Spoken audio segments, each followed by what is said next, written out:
आज का टॉपिक है क्लॉसियस क्लैपेरॉन इक्वेशन।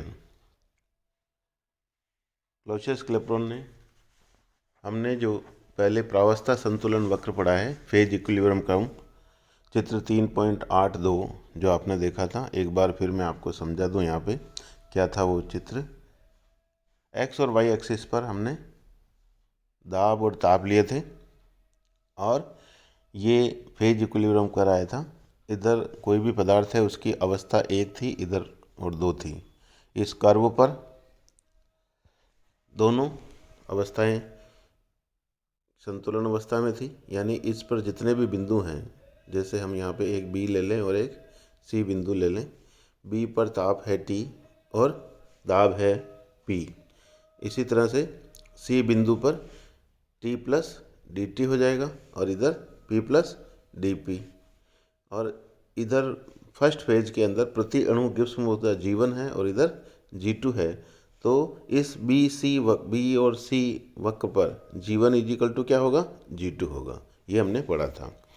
तो बी बिंदु पर G1 का मान T और P पर निर्भर करेगा और सी बिंदु पर P प्लस डी पी और T प्लस डी टी पर।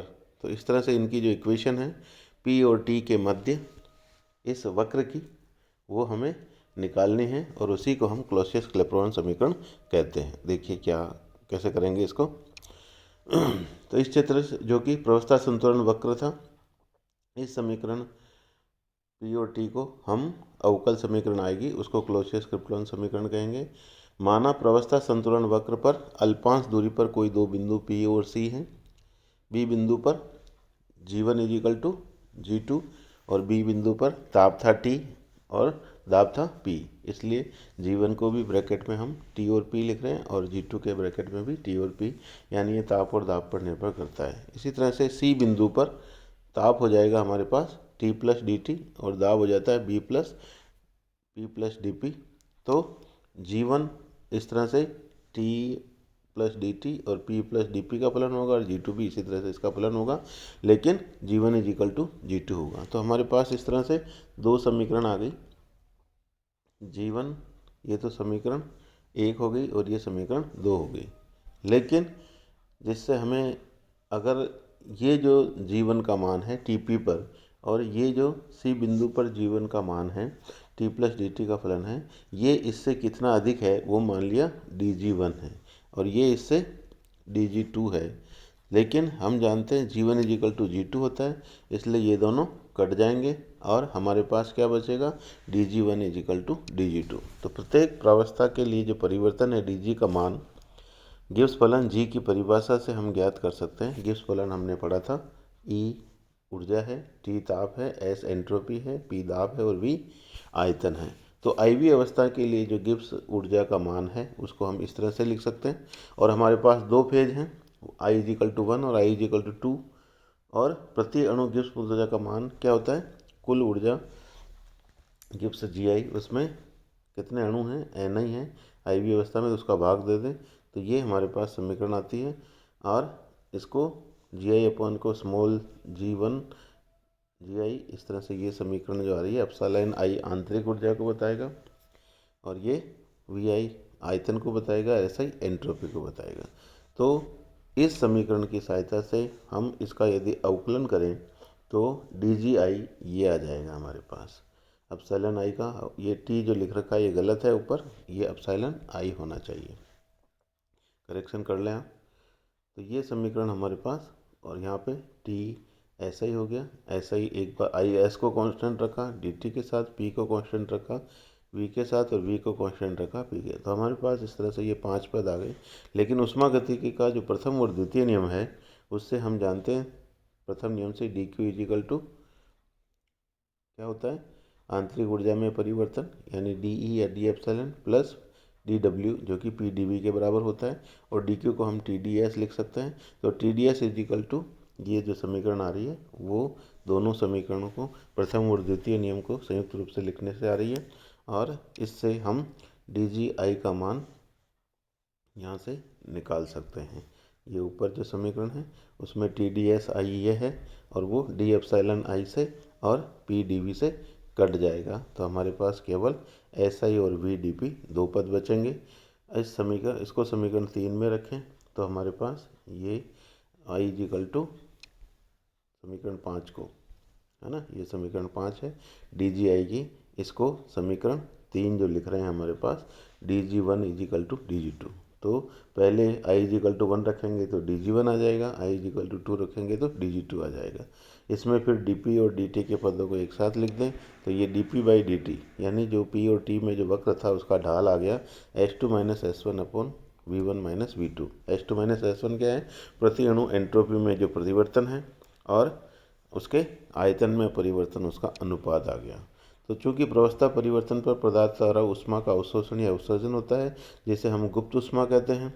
अतः यदि अवस्था 1 से प्रवस्था 2 में संक्रमण से पदार्थ द्वारा ऊष्मा का अवशोषण प्रति मोल L12 है, तो प्रति मोल पदार्थ की एंट्रोपी में जो परिवर्तन है वो आ जाएगा, देखिए जो हम जानते हैं DQ इजिकल टू TdS होता है, तो DS इजिकल टू क्या हो जाएगा हमारे पास, ये था हमारे पास DQ इजिकल टू TdS, तो DS इजिकल टू हो जाएगा DQ अपॉन T। लेकिन अगर उसमें हमारे पास एक अणु के लिए एंट्रोपी में परिवर्तन H2 - N1 और कुल अणु N है, तो DS को हम N × DS इस तरह से लिख सकते हैं। और एक अवस्था से दूसरी अवस्था के लिए जो ऊष्मा में परिवर्तन है ना, उसको हम क्या कहते हैं, ये गुप्त ऊष्मा कहते हैं, इसलिए ये L कैपिटल आ गया। और इसको हम यहाँ प्रतिस्थापित करेंगे तो ये समीकरण हमारे पास, इसको यहाँ रखने पर आ जाएगी dP/dt is equal to L12 N इधर आ जाएगा नीचे, जो S के साथ गुणा था V2 - V1, और N अगर V2 से गुणा करेंगे, N को V2 से करेंगे तो ये कैपिटल V2 हो जाएगा और ये कैपिटल V1 इस तरह से। तो ये जो समीकरण 8 आ रही है हमारे पास dP/dt इजिकल टू, जो बॉक्स में दे रखी है, ये क्लॉसियस-क्लैपेरॉन समीकरण कहलाता है। और इस समीकरण द्वारा प्रावस्था परिवर्तन के लिए गलनांक तथा क्वथनांक पर दाब के प्रभाव का अध्ययन करते हैं। देखते हैं क्वथनांक किसे कहते हैं, जब कोई द्रव गैस में परिवर्तित होता है उस ताप को हम क्वथनांक कहते हैं। तो देखिए, जब किसी द्रव का क्वथनांक T पर द्रव से गैस अवस्था में परिवर्तन होता है तो हमेशा आयतन में क्या होती है, वृद्धि होती है। इसलिए हम कह सकते हैं कि यहाँ पे नीचे V2 - V1 जो है वो धनात्मक होगा, इसलिए क्वथनांक पर dP/dt भी क्या होगा, दाब का जो है वो धनात्मक होगा।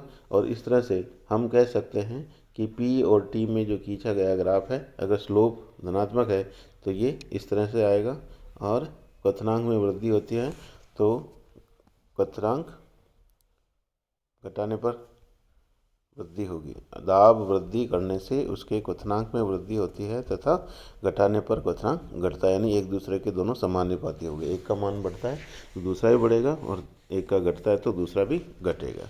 अब हम देखते हैं गलनांक पर दाब का क्या प्रभाव होता है। गलनांक किसे कहते हैं, जब एक निश्चित दाब पर पदार्थ जो है ठोस से किस में बदलता है, द्रव अवस्था में परिवर्तित होता है, तो उसको हम गलनांक कहते हैं। ये लिखा हुआ है, जब कोई ठोस द्रव अवस्था में परिवर्तित होता है तो पानी के अतिरिक्त सभी ठोसों के आयतन में क्या होती है, वृद्धि होती है।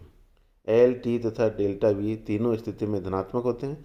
ऐसे ठोसों के लिए dP/dt का मान धनात्मक रहता है, और ऐसे पदार्थों के लिए दाब वृद्धि से गलनांक में भी वृद्धि होती है और घटने से गलनांक में भी कमी होती है। लेकिन पानी एक ऐसा द्रव है जिसके ठोस अवस्था बर्फ से पिघलने पर आयतन में क्या होती है, कमी होती है। इसलिए यहाँ पे उल्टा हो जाएगा, V2 - V1 का मान ऋणात्मक आएगा और बर्फ़ के लिए dP/dt का मान क्या हो जाएगा, नेगेटिव होगा। तो P और T में जो खींचा गया ग्राफ है वो इसमें इस तरह से आएगा, ठीक है ना, ये नेगेटिव होने के कारण ऐसा हो रहा है। तो dP/dt का मान ऋणात्मक होता है, इसलिए दाब वृद्धि से बर्फ़ के गलनांक में कमी तथा दाब में कमी से गलनांक में वृद्धि हो जाती है। इसलिए हमने देखा पहाड़ों पे, वहाँ पे जब दाब में कमी हो जाती है तो गलनांक में वृद्धि होती है, और जो दाल है हम देखते हैं वो वहाँ देरी से पकती है। उसका कारण आप इस क्लॉसियस-क्लैपेरॉन समीकरण की सहायता से समझा सकते हैं। तो एग्ज़ाम में यदि आपको क्लॉसियस-क्लैपेरॉन समीकरण पूछे तो क्या लिखना है, समीकरण 8 जो ये गणितीय रूप में बता रखी है, दाब और ताप dP/dt is equal to L/T V2 - V1 वो लिखना है।